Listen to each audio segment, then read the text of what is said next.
Oui, bonjour, bienvenue sur ma chaîne, Philippe est dans le pré.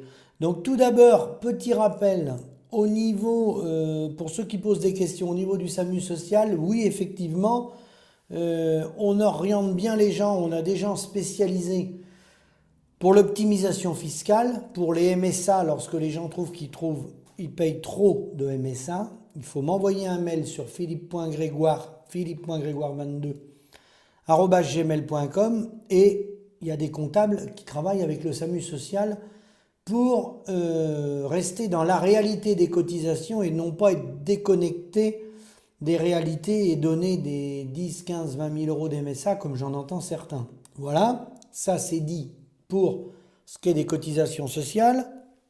Maintenant, pour ce qui est de la trésorerie ou des investissements, nous avons au SAMU social, dernièrement, une personne qui nous a rappelé un courtier. Donc ça, c'est pour avoir de la trésorerie immédiate, pour ceux qui veulent de la trésorerie immédiate. Et sinon, l'investissement par le biais du leasing. Je pense notamment au matériel. Voilà ce qu'est un peu pour l'activité, ce que je voulais dire sur l'activité des gars qui travaillent avec nous au SAMU social, que ce soit les comptables, les juristes ou les avocats. Maintenant, pour ce qui concerne deux mots d'actualité, je vais parler du thème des élections aux chambres d'agriculture de janvier 2025 et le deuxième thème, un peu, je vais vous parler des bassines parce que j'ai eu des retours que vous m'avez envoyés ou des commentaires. Alors je commence par les élections chambres d'agriculture. Merci aux gens de la Normandie de m'envoyer ça. Élections chambre d'agriculture, le gouvernement esquive les sujets polémiques. Le décret fixant la date des élections professionnelles du monde agricole au 31 janvier 2025 a été publié. Voilà, c'est la FNSEA qui parle là, et les JA. Mais il omet la question des règles d'attribution des sièges, écoutez bien, et des financements. Il concerne le sujet brûlant des élections aux chambres d'agriculture avec en vigilance celui de la représentativité des syndicats. C'est écrit là, je vais vous le mettre en lien d'ailleurs, un financement public de 14 millions d'euros par an pour les syndicats, sachant que Confessr sont autour de 3 200 000 euros et la FNSEA à peu près entre 8 et 9 millions d'euros. Comme pour le financement public des élections. Parce que eux, après, ils ont toutes les interprofessions, les cotisations volontaires obligatoires lorsque vous vendez des animaux ou des céréales. Donc, je voulais juste faire cette parenthèse-là. Vous savez tous, les agriculteurs, comment ça se passe. Vous voyez le cours des céréales. Vous savez, je ne vais pas me rétendre dans cette vidéo-là sur la crise agricole. Vous la connaissez aussi bien que moi, à part 15-20% des agriculteurs qui, je dirais, ça roule, on va dire, à peu près normalement. Ça ne veut pas dire que ça roule sur l'heure. Une entreprise doit dégager des bénéfices, doit faire des marges. Vous voyez de quoi ils se préoccupent, là, pendant les vacances. Vous avez vu? Attribution des sièges et financement. Vous savez à quoi ça me fait penser, ça? Je suis en train de faire ma vidéo pendant qu'il vote le président de l'Assemblée nationale. Ben, ça me fait penser, comme dirait mon copain Philippe de Charente-Maritime, dans la vie, il y a la lutte des classes et il y a la lutte des places. Ben là, on est en plein dedans. Ce qui les inquiète, c'est les financements. Donc, est-ce que vous croyez sérieusement, que la FNSEA, la France Nouvelle sans exploitants agricoles, ait ce souci des agriculteurs? Non. Comme la plupart, et je le regrette, j'ai dit la plupart, parce que je ne veux jamais mettre tout le monde dans le même sac, la plupart, malheureusement, de nos élus, ils sont là, merci Michel Dugers, pour la gamelle. Et pour garder la gamelle, ils sont prêts à tout. Je dis bien à tout. Et vous en avez le spectacle, malheureusement, à la télé tous les jours. Ils sont prêts à tout. Alors nous, au niveau des élections chambre d'agriculture professionnelle, je vous rassure, c'est pareil. Et c'est de là, ce schéma-là s'est monté comme ça depuis les années 60, et c'est de là qu'on est arrivé à des pieuvres où les responsables de la FNSEA sont en même temps responsables chez Unigrain, en même temps chez Univivo, en même temps dans le groupe Avril, en même temps dans les interprofessions. Bien sûr, les chambres d'agriculture, président des chambres d'agriculture, l'établissement départemental de l'élevage, le GDS, qui est le groupement de défense sanitaire, la SAFER, la mutualité sociale agricole, les banques, et j'en oublie. Parce que des commissions, il y en a à foison. Donc vous voyez qu'il y a deux types d'individus.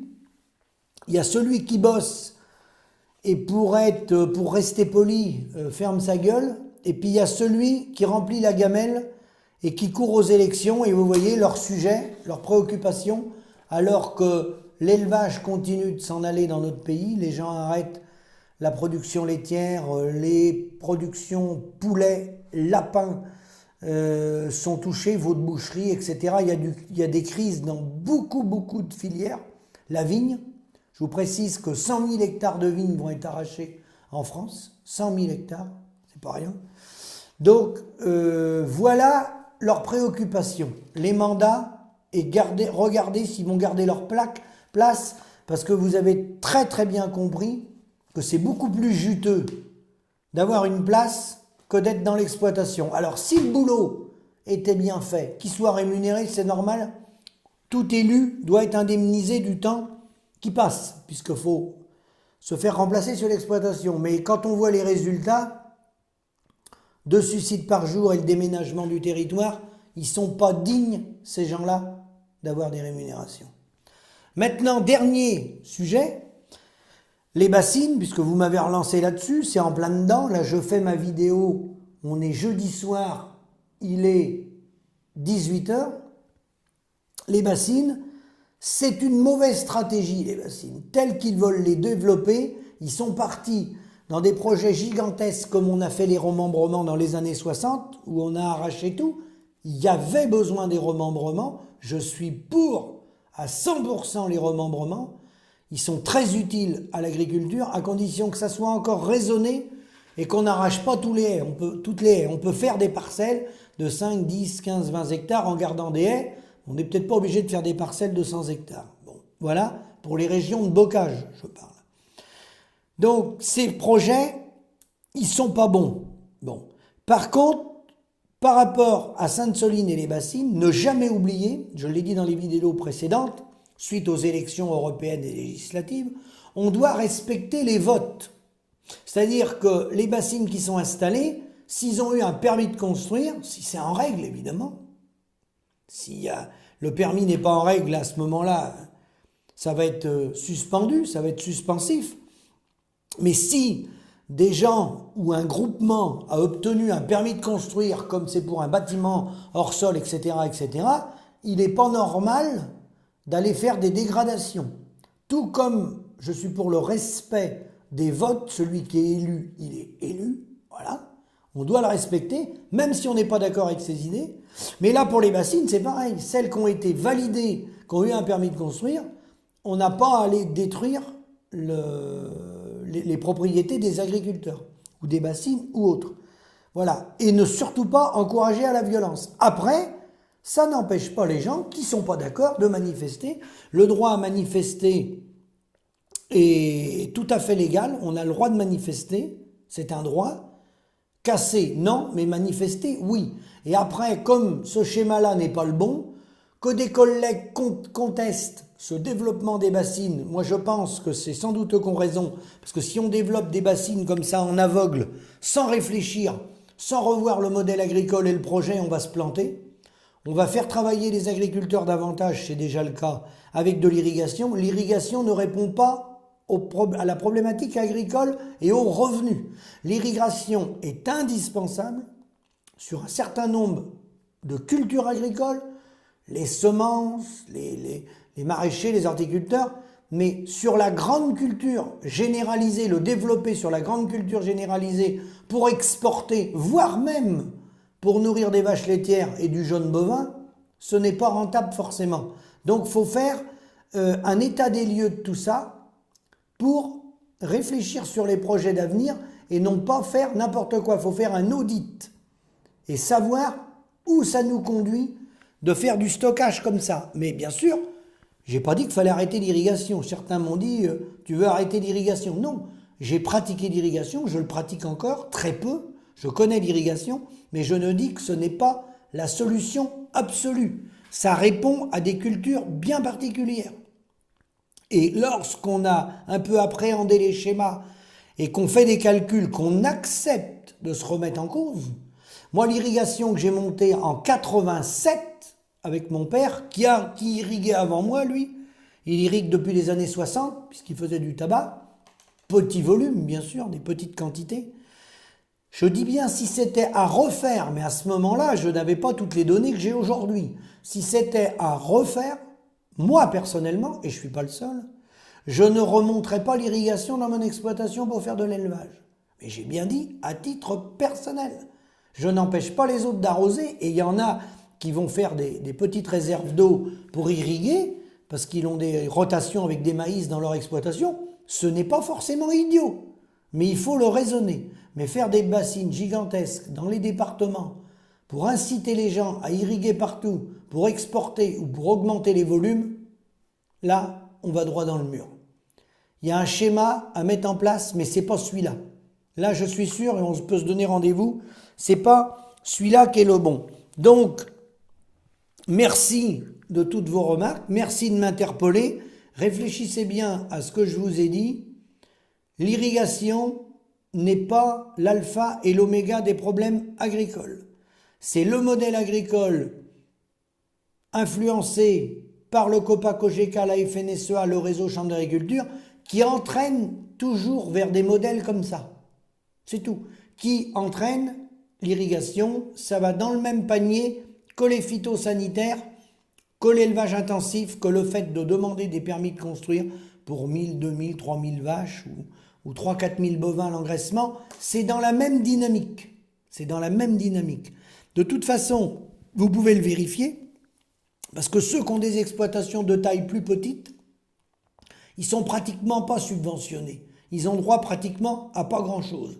Et l'agriculture biologique, lorsqu'elle s'est développée, ils ont fait des coupes budgétaires sur les primes à la conversion. Toute une partie a été supprimée.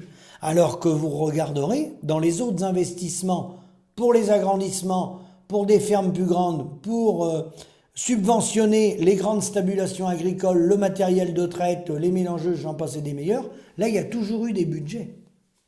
Mais pour l'agriculture biologique, il y a eu des coupes. Pourquoi ? Parce que ça ne fait pas tourner l'agro-industrie. C'est tout. Donc le schéma, il est orienté uniquement sur un modèle. Voilà. Et ça, ensuite, vous m'avez posé la question, ce système-là est débile, ça a poussé, quelqu'un m'a envoyé un mail, ça a poussé à l'agrandissement et il faudrait que les aides de la PAC, les primes, les DPU, soient versées en fonction des unités de travailleurs, des UTH qui travaillent sur l'exploitation. Je vous rappelle qu'à de nombreuses reprises, il a été demandé, notamment sous Stéphane Le Foll, la convergence des aides. Seul le MODEF et la Confédération paysanne l'ont demandé. Les autres syndicats, avec les JA, les autres syndicats, étaient contre la convergence des aides. Donc, qu'il y ait une meilleure répartition des aides, moi je suis tout à fait d'accord.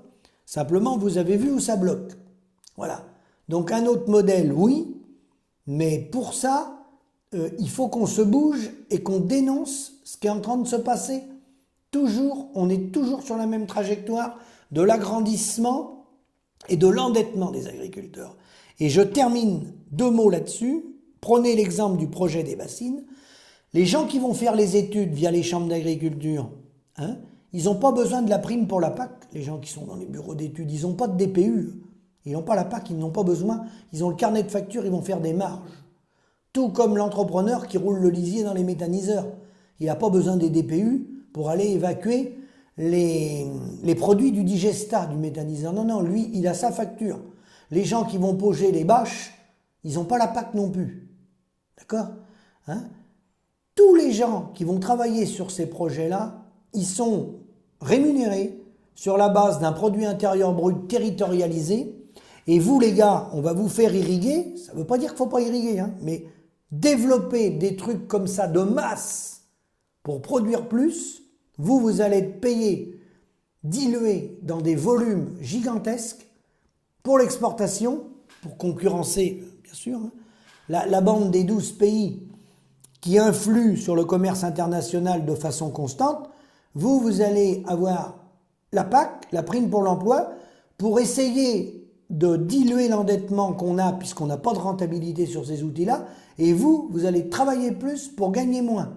Les autres, ils vont avoir une marge et ils vont facturer franco-français. Tous les projets, tous les entrepreneurs qui vont venir travailler là, faire les bassines, eux, ils sont tous rémunérés. Ils ont un cahier des charges, ils facturent. Voilà.